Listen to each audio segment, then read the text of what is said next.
Hi guys, ito nga pala yung part 2 ng gala namin sa Yokohama. Pagkatapos namin manood sa Gundam Factory, naisipan naman namin ng asawa ko na pumunta ng Chinatown. Malapit lang din dito, habang papunta kami doon, nakita namin tong mga Gundam view.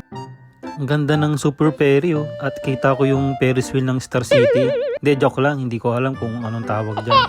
Ang ganda talaga ng view dito, sarap mag-date, maglakad-lakad, magmuni-muni. Habang naglalakad kami, nadaanan namin tong Marine Tower. At yung park malapit lang din dito. Ang forma ng fountain nila may nakasulat sa baba. Lapida ata ito, siguro may nakalibing dyan. At ito na nga guys, dito na kami sa Binondo. Ay, Yokohama Chinatown pala to.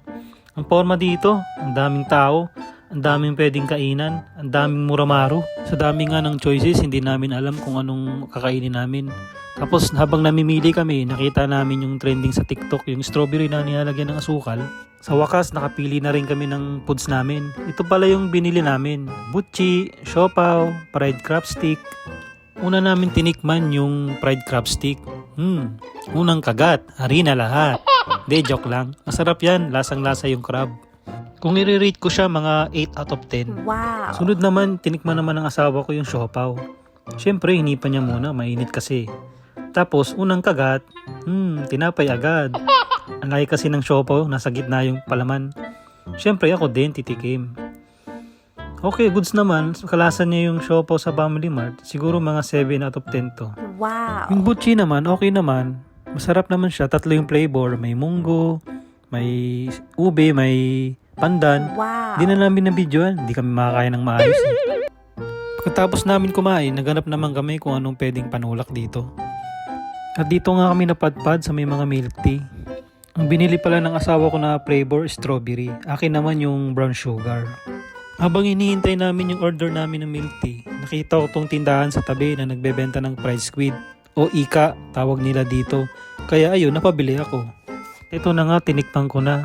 Malambot siya, hindi makunat, tapos masarap. May curry powder konti.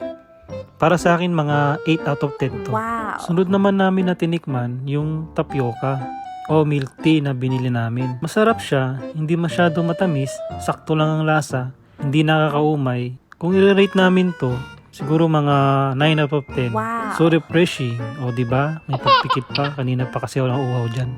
Pagkatapos namin mag food trip, nakita naman namin ito. Yung mga gusto magpahula dyan, 500 yen lang. At ito nga, naglakad-lakad na lang kami ng asawa ko para makita kung ano pang meron dito. Siyempre, nandito na kami, kaya sinundit na namin. Marami din palang mga restaurant dito, mga limited. Pero sa street food pa lang, busog ka na. Ito nga at inabot na namin ang dulo ng Chinatown. So hanggang dito na lang. Salamat sa panonood guys. Like and share. For more videos, ariga thanks!